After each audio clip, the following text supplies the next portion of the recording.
Assalamualaikum warahmatullahi wabarakatuh. Berjumpa lagi bersama saya Aryan Haris. Kali ini spesial Q&A, saya akan menjawab pertanyaan-pertanyaan yang kemarin sempat mention saya di Instagram melalui Aryan Haris Official. Kali ini saya akan jawab beberapa pertanyaan.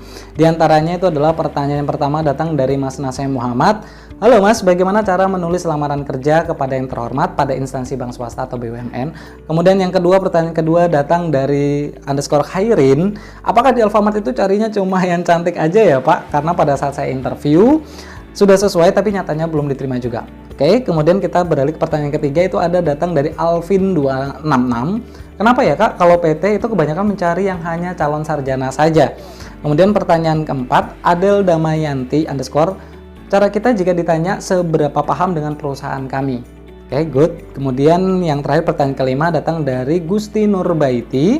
Pertanyaannya adalah, Pak, berapa sih ukuran kertas HVS untuk surat lamaran kerja yang diketik? Oke, satu persatu saya akan jawab pertanyaannya. Tapi sebelum itu, bagi kalian yang belum subscribe channel ini, mohon bantuannya. Silahkan tekan tombol subscribe-nya. Dan jangan lupa nyalakan pula lonceng notifikasi agar kalian tidak ketinggalan informasi-informasi menarik dari saya.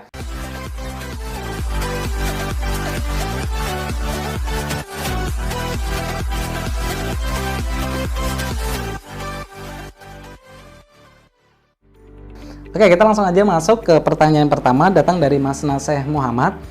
Bagaimana cara menulis lamaran kerja kepada yang terhormat pada instansi perbankan, baik itu yang BUMN maupun yang swasta?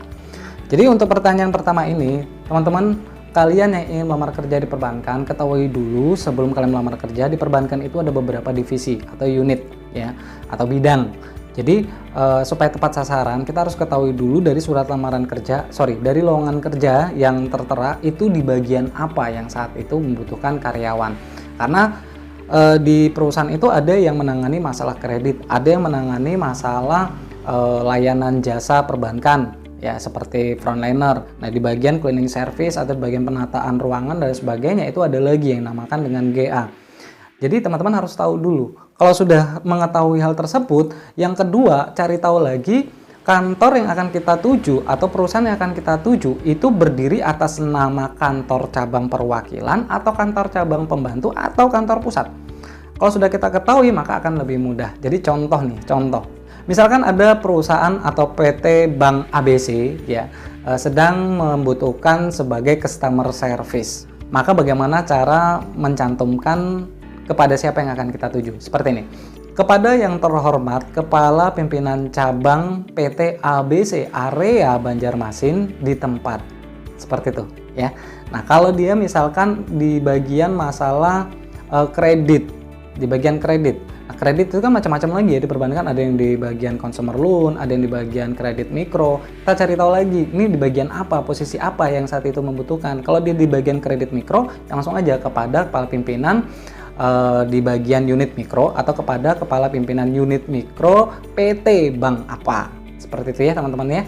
Kemudian kita masuk ke pertanyaan kedua, pertanyaan yang datang dari Khairin ya, _Khairin. Apakah di Alfamart itu carinya cuma yang cantik aja ya Pak? Karena pada saat saya interview itu sudah sesuai tapi kok belum ada kejelasan atau belum diterima juga. Oke. Teman-teman saya, khususnya kalian nih yang sudah beberapa kali interview lantas gagal, ada beberapa faktor mungkin yang mempengaruhi, diantaranya minat kerja di perusahaan tersebut. Kalau kalian merasa persaingannya itu ketat banget, sementara posisi atau jumlah karyawan yang dibutuhkan tuh sedikit, maka kita harus benar-benar powerful. Di sini ada beberapa penilaian interview, coba disesuaikan sama atau enggak. Ya kalau memang enggak sama, mungkin itu yang menjadi alasan kenapa Anda tidak diterima sampai dengan hari ini. Yang pertama, pastikan dulu atau sesuaikan dulu masalah penampilan pada saat Anda melaksanakan interview. Karena ada beberapa HRD itu sangat jeli melihat penampilan. Apalagi di bagian kayak seperti perusahaan Alfamart ya, Alfamart, Indomart ataupun jenisnya, ini kan yang dijual itu adalah dari sisi penampilan. Kalau masalah cantik atau tidak itu nomor sekian deh, itu bahkan itu nggak menjadi penilaian khusus. Saya yakin sekali, karena yang diambil itu adalah tetap dari tingkat profesional. Contoh misalkan Anda diminta untuk hadir interview menggunakan pakaian standar office, maka ketahui dulu standar office itu seperti apa. Di video saya ataupun di konten saya yang lainnya, saya sudah bahas masalah penampilan. Coba deh cari tahu lagi. Setelah dari penampilan, yang kedua itu adalah sikap. Ya, jadi sikap ini ada beberapa HRD juga yang menilai mulai dari si calon karyawan itu masuk, kemudian duduk, kemudian pada saat mereka berbicara, itu semuanya menjadi penilaian. Karena apa? Kalau dia memiliki good attitude, saya pikir untuk masalah kelemahan ataupun kekurangan dari sisi kemampuan itu bisa tertutupi dari good attitude tadi. Tapi kalau udah bad attitude, sehebat apapun, secantik apapun, ya itu akan mempengaruhi penilaian. Yang pastinya akan menjadi nilai yang negatif. Kemudian setelah itu yang ketiga, keaktifan di dalam menjawab pertanyaan interview. Ada beberapa kasus pada saat saya melaksanakan interview itu menjawab pertanyaan interview terkesan menghafal, ya. Mungkin dia sudah membaca dari beberapa masukan tips cara menjawab pertanyaan interview dan itu terkesan sangat menghafal sehingga terlihat tidak natural, ya, tidak natural berdasarkan dari apa yang ada dalam diri mereka, kemampuan yang ada dalam diri mereka. Jadi pastikan pada saat kita menjawab pertanyaan interview itu adalah coba untuk meyakinkan. Ya, jadi bagaimana cara meyakinkan itu yang Anda harus cari tahu dulu. Kalau memang dari ketiga hal tadi ada beberapa poin yang mungkin menurut teman-teman, ya kayaknya aku salah di sini deh, aku salah di sini deh. Dan untuk perbaikan di interview selanjutnya, ya coba deh sesuai standarnya. Bagi kalian yang nanti ingin mengetahui apa saja penilaian pada saat interview, coba deh cari di konten saya sebelumnya, saya sudah bahas masalah itu.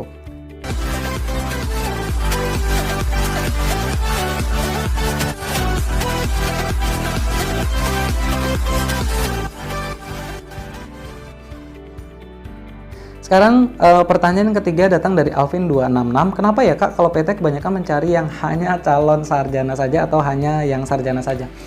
Jadi begini, pada umumnya ya kalau kita lihat dari kemampuan dari teman-teman dari sarjana itu kan sudah tidak diragukan lagi, mulai dari kemampuan keahlian ya pastinya, kemudian yang kedua dari emosional ataupun dari mental mereka sudah terbentuk. Akan tetapi bagi kalian yang bukan latar belakang pendidikan dari sarjana, jangan down dulu. Kenapa? Karena untuk bisa mampu bersaing dengan yang tamatan sarjana, Anda harus bisa mengantongi beberapa hal, diantaranya itu adalah pengalaman yang relevan dengan posisi kerja yang akan Anda lamar.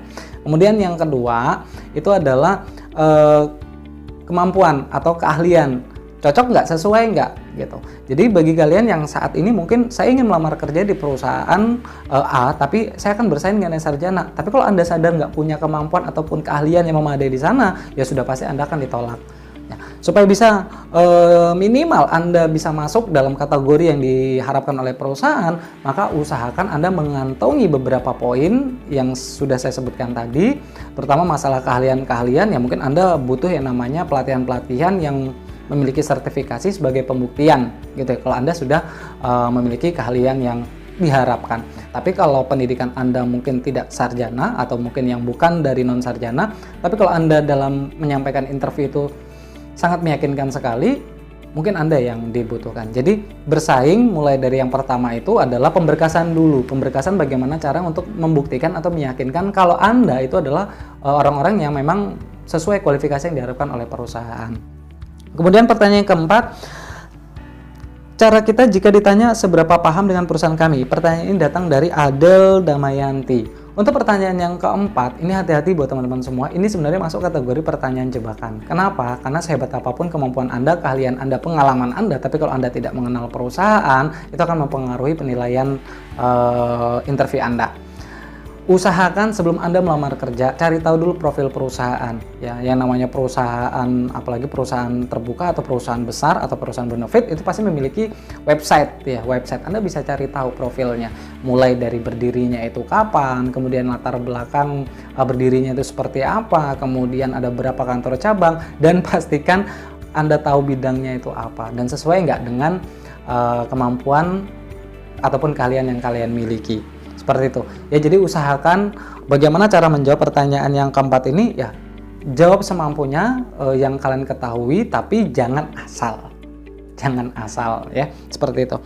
Dan pertanyaan yang kelima datang dari Gusti Nurbaiti. Pak, berapa sih ukuran kertas HVS untuk surat lamaran kerja yang diketik? Kalau untuk yang diketik itu pastikan kalian menggunakan kertas HVS ukurannya A4, usahakan cuma 1 lembar.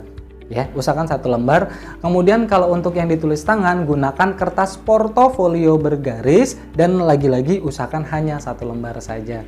Jadi jangan sampai yang terlalu panjang kali lebar sehingga membutuhkan 2-3 lembar hanya khusus untuk surat lamaran kerja saja. Ingat, HRD itu tidak punya banyak waktu untuk memilah satu per satu berkas lamaran kerja yang masuk. Apalagi notabene yang melamar kerja di perusahaan tersebut banyak. Jadi teman-teman harus pintar-pintar di dalam mengelola hal tersebut. Tadi sudah saya jawab, ukurannya itu adalah kertas HVS ukurannya A4 ya. Mudah-mudahan dari jawaban-jawaban yang sudah saya jawab bisa memberikan masukan, saran, pengembangan buat kalian semua sehingga lebih semangat lagi dalam melaksanakan interview ataupun dalam mencari pekerjaan. Sebelum saya akhiri, saya ini pesan dulu buat sahabat-sahabat semua ya. Jangan pernah takut untuk mencoba, sekalipun Anda gagal, Anda sudah melakukan yang terbaik. Tapi takutlah ketika Anda belum melakukan apa-apa, Anda sudah gagal duluan. Saya Eren Haris, saya akhiri. Wassalamualaikum warahmatullahi wabarakatuh.